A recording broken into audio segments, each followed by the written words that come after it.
Guys, hope you all enjoy. Well, ladies and gentlemen, boys and girls, once upon a time.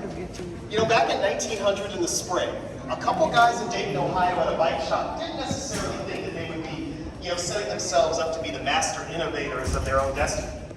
They were simply thinking of a vacation plan and maybe a little kite experiment on the side. It was older brother Wilbur who had built this kite for himself, and he wanted to find a place that he could practice on it and maybe make it big enough that he could ride. So Orville, the younger brother, was a good younger brother, was going to support him on the trip. Both guys enjoyed hunting and camping and fishing, so Orville was going to meet his brother down here. When Orville arrived, he got to his brother, he said, brother, I bet this would be like the Sahara Desert if we ever got to go. So a lot different than it is today. Back then, this was all sand from about a mile wide. Wilbur's first machine, it was a kite of about 16 feet long. He took it to the top eventually, and he got a little better at it. He came in 1901, the guy stick to the top of the hill here, and this is still really the older brother show, so Orville was a good younger brother, would help him with his machine up the hill.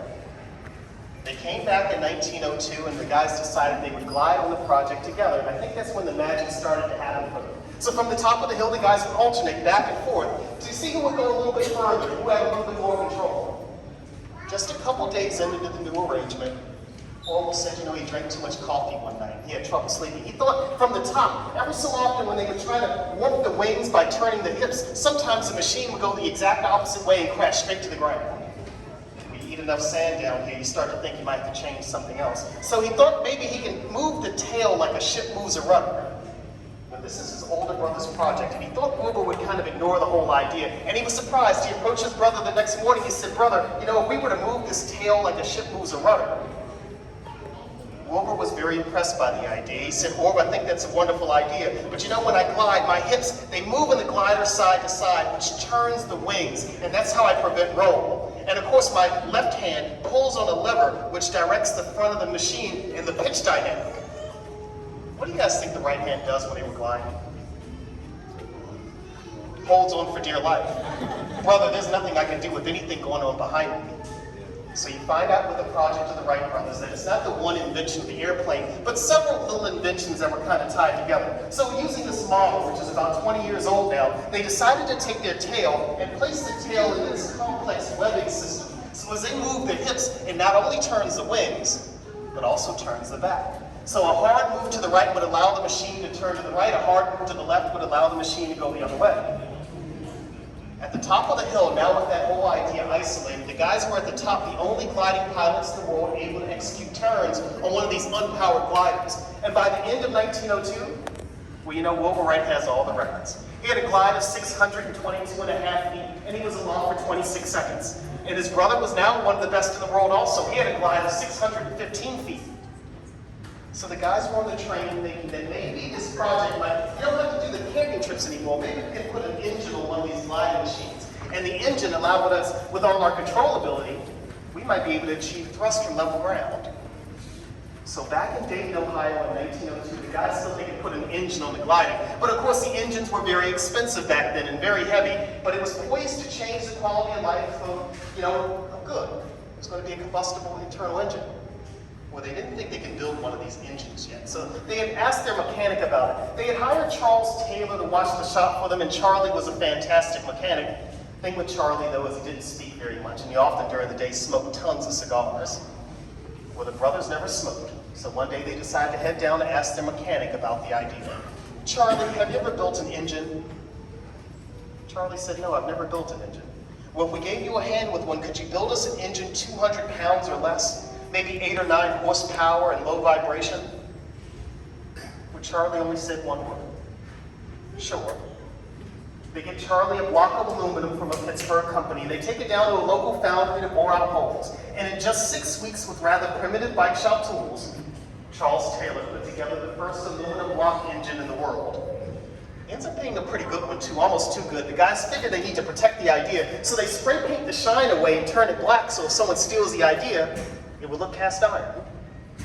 The engine only weighed 170 pounds. It was stronger than they were expecting at 12 horsepower. So at least the engine plans, they're set. One of the big challenges the guys had in 1903, they said they argued about it for weeks, the idea they had for the set of propellers. No one had really built a propeller for a flying machine before. So they had to use the wind tunnel they built in the bike shop to find an efficient curve for something like this. And when they came up with it, I think Archimedes would have been proud. Notice how it's wide at the tips and kind of this twisted wing form. The challenge the guys had in the bike shop, though, is they didn't have good tools for a big piece of wood like this. All they had really was a hatchet and a draw knife. So they took a little bit of a risk on this one. You'll see a seam down the middle. The guys took two skinny pieces of wood, they hacked these down, carved the two sides, laminated the two, and glued them together. It'd be risky, but maybe one of their finest moments. So the guys took the trip down here and arrived on September 25th of 1903 to run some tests. And of course they easily broke the first set of propellers. So now they communicate with Dayton to see if they can get another one sent down, and they quickly break that one too. A lot of the plans of 1903 really hinged on being completed by Christmas and the promise they made to their father. So when Orville arrived again on December 11th with a new set of propellers, you imagine the guys were a little excited. They ran a couple of quick tests and they had a perfect day for flying just around the corner. The 13th of December down here was clear and cool and breezy. But it was Sunday. And they also promised Dad they wouldn't fly on Sundays. So the guys came out on Monday and guess what? There was no wind down here at all. Well, the guys wanted to try their machine in some way, so they decided to make a little practice run. They laid down a rail, just like the one here, and instead they decided to place it at the base of the hill there. Since there was no wind, maybe a little downhill momentum might help their machine get off the ground. Well, the new flying machine, the glider was about 112 pounds. This thing is about 605 pounds, so they knew they needed a lot of help. So the guys at the camp building hoisted up the flag to see if anyone nearby would see the flag and decided to walk over and give them a hand. Well, this day it ends up being 4 guys, 2 very young men, and a little dog. That were the only ones who would come out for this attempt. So the guys took their machine and laid it down right at the base of the hill there. The brothers talked for a moment, went to the sides, and pulled down the propeller to start. Remember the little dog? He hated the sound. He took off down the sand. Well, now the guys are ready to go. There's 2 pilots and just the 1 seat. How do you decide who gets to go first? Coin flip. Yeah, the coin flip. A couple men of science are going to resort to chance. They're going to flip a coin to see who goes first, and it ends up being the older brother. Wright won the coin toss on the 14th of December. You have to imagine he was somewhat relieved. He was always a little worried about his little brother's safety, and now he's going to take off on a thing going downhill with an engine on it. Well, he's a good pilot. Wilbur walked around the machine to make sure it's safe. He starts to make his way to the middle here, next to the engine, where he climbs into this U-shaped cradle and lays his hips down and looks out in front of him. Of course, back then there was only sand out there, and Wilbur had never done this before. He doesn't take long to think about it. He pulls at the restraining hold that was keeping it in place, and the machine shoots forward. He got to the very end, and with his left hand, he pulled up on the elevator. The whole thing was like something out of a movie. This thing took a giant leap, stalled, and immediately crashed less than 20 feet away. It was out of control, and it didn't count. You know, a couple hours later, Wilbur's walking down to the telegraph station. It's 3 miles from here. He tells his dad about it. He said that the control is good, the engine is good, success is assured. Don't tell anybody. A couple days later, they made some repairs to their machine and they want to give it a try. They're not going to use the hill this time. They figured it was a bad idea. So they decided to lay their rail right by that rock is today. They wanted to make sure near the camp building they knew it was level so they could better judge the speed by engine power alone. So it's a cold and clear day, so they hoisted the flag to see if anyone would help them. A lot of people would have stayed in bed on this day, though. It was Thursday, December 17. It was about 30 degrees, which is painfully cold, and the wind was very heavy, 27 miles an hour, coming from out of the north and the east, so it was bringing in cold Canadian air from off the ocean. And of all things, the night before it had rained heavy. So imagine the whole landing zone hill was filled with ice floes. Could have been a dream. But the brothers weren't sure about the following day. They knew they needed to give it a shot. So they bring out the machine in the stiff cold. The brothers went to the sides. This time it was so miserable, only 3 guys showed up. It was the 3 men from the life-saving service, a businessman from Manio who was walking by, and a 16-year-old teenager who you'll find in the back of the grounds of the statue, still not wearing any shoes. It's going to be the ground crew for the first flight. It's about 10:35 in the morning when the brothers get together. They pull down the propellers. The people here that day said they remember the brothers went off to the side and had a handshake like they'd never see each other again. This time, Wilbur starts to make his way back to the hip cradle. What do you think Wilbur tells him? I hope so, yeah. And he's like, get out of here, my turn. You know, the guys agreed they would alternate. Wilbur had the first shot at it, so it's going to be Wright, the younger brother, who's going to take off on the first flight. So this time, Wilbur, like a good pilot, walked around the machine. He makes his way to the middle, and he goes up and lays down in the hip cradle, and he puts his here so he doesn't slide out the back. Here's where I'll kind of jump in and tell you a bit about how much the machine works. If you look at it today, the machine here is 20 years old, using some of the specs that Orville and Wilbur used when they built it. It's 40 feet 4 inches long and about 605 pounds. This front side, that kind of sideways wing set up there, they call that the elevator. So with their left hand, maybe you can still see a lever sticking out in between the seat there. With the left hand, they would pull up and down on this thing, and that's how they control the front side of the plane. It might be the most important part because the guys agree they can survive a crash at about 15 feet. So the first flights are only between 8 and 14 feet high, getting good with using the lever. Now, of course, the rest of this plane, the sideways expanse at 40 feet 4 inches, as they move their hips, it changes the angle of the wings. That's kind of some of the things they learned from the soaring birds who tilt parts of their wings down, and that's how they stabilize themselves. So from the middle and moving the hips, it turns the wings, but you'll also notice the tail moves too. It kind of moves back and forth. So what I'll do to kind of make sure it looks good, everyone look at this middle section where the hips are, and as I manipulate the wing, look at how many things move as they would move their hips.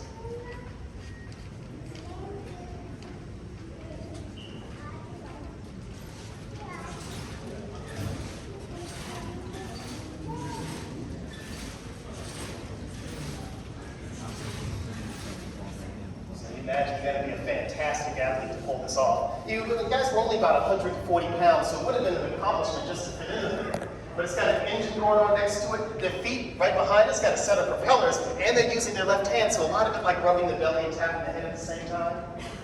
Well, it's going to be showtime. This is what Orville's going to be up against. He makes his way to the hip cradle, lies down, looks out to the vast sand in front of him, quickly pulls at the restraining hold and the machine shoots forward. He gets to the very edge and with his left hand into the stiff wind, he pulls up. Everyone there that day remembered how loud the machine was and how slow it was going. You could have easily just run right past it. But using his hips and his hands, he's controlling the flight of the machine. It had to be an amazing workout when he brought it down 12 seconds later when we put marker number 1 today. The guys here were shocked. Everyone ran down to congratulate Orville for the takeoff, and they grabbed the flying machine and decided they could drag it back and maybe get it ready for a second run. Well, this time it's going to be Wilbur's turn. Wilbur, as he walks around the machine, he climbs into the center section here, looks out in front of him, and he sees a big divot in the sand that his brother left. What do you guys think he thinks of the divot out in front of him? I can do that. Competition makes for the best successes. You know, he's got 5 guys here. He's got to show the world how it's done. So Wilbur gets in, lays down, looks out in front of him, and sees a great target of his brother's mark. He pulls at the restraining hold, the machine shoots forward. He gets to the very edge. With his left hand, he pulls up on the elevator. In his notes, he was surprised that the wind was dying down for him, which allowed him to move just that much faster. So using his hips and his hands, he's controlling the flight of the machine. But I always envisioned he had to slow down just a little to make sure he's over his brother's mark, right? That's fair. And we put marker number 2 where he landed today. Both of the guys have done it. Everyone ran down to congratulate Wilbur this time, and they grabbed the flying machine and dragged it back to the starting point to get it ready for a 3rd run. This time, of course, Orville doesn't like both of the divots out there. He's beaten his brother before. And that's what our first pilot does. He's gotten incrementally better at it. His second attempt now, he's got it for 15 seconds and covers to 200 feet. But you know this way out there, right? You know when the guys were using this, there was no trees out there at all. Wilbur had a lot more flying time than his little brother, so I always envisioned it a lot like learning to ride a bicycle, where mom and dad buys the bike and tells you it works perfect, but it's impossible to get control. However, with enough practice, the world starts to slow down and you get in a little bit of a zone. In no time, you're riding around the block. That's what happens to Wilbur here. He goes off on the horizon, up and down into the breeze, and toward the end he starts to flirt with the ground a little bit more, but he holds his concentration. 59 seconds later, he brings it down 852 feet away. The guys here were so excited. They ran all the way down there, jumping up and down, screaming and hollering about it. They grabbed the flying machine, and notice how that's a long way to drag the machine back. The guys have talked about how cold it had gotten over the last hour or so, so they decided to lay the machine down in front of the camp building to warm up at the brothers' heater to talk about how the rest of the afternoon was going to go. Wilbur was saying that he went so far on the last trip, he said, "Or how about you take off from here and go down to the telegraph station so we can update Dad on how good we're doing." But of course, in the famous story, the guys forgot to tie their machine down. So everyone inside the camp building looked out and saw the flying machine in a ton of trouble. A strong gust of wind came and everyone ran out to try to stop it. But it was too late. The machine took its first tumble and started to break apart as it went end over end down toward the water. The famous photographer, Mr. Daniels, nearly caught it. He runs alongside the machine, jumps on the wing, and grabbed the crossbeam and was instantly entangled by the wires. It was a miracle he wasn't hurt. You know, a few hours later, he was telling people he was the pilot of the 5th flight. And in front of everyone was maybe the world's most valuable souvenir. In Washington, D.C., at the Air and Space Museum hangs the original flying machine of the Wright brothers, but Warwood claimed it was about 70% original. One of the reasons why is the guys decided with the first machine, they picked it up and started breaking off parts, signing them, and started giving it away to people who would help them. So even the photographer, Mr. Daniels, got to take home the crossbeam he held on to. You imagine he told stories with this thing for the rest of his life. And of course, the adventure would continue. The guys would make it home by Christmas in 1903, and they were spotted flying around Dayton in 1904. 4 years after that, the guys are flying over Paris and flying over New York City. And on December 17, 1932, at the top of that very hill, Orville Wright was here as an active participant in the dedication ceremony of his own monument. How amazing a look was that? Well, guys, that's my little demonstration today. It was lovely.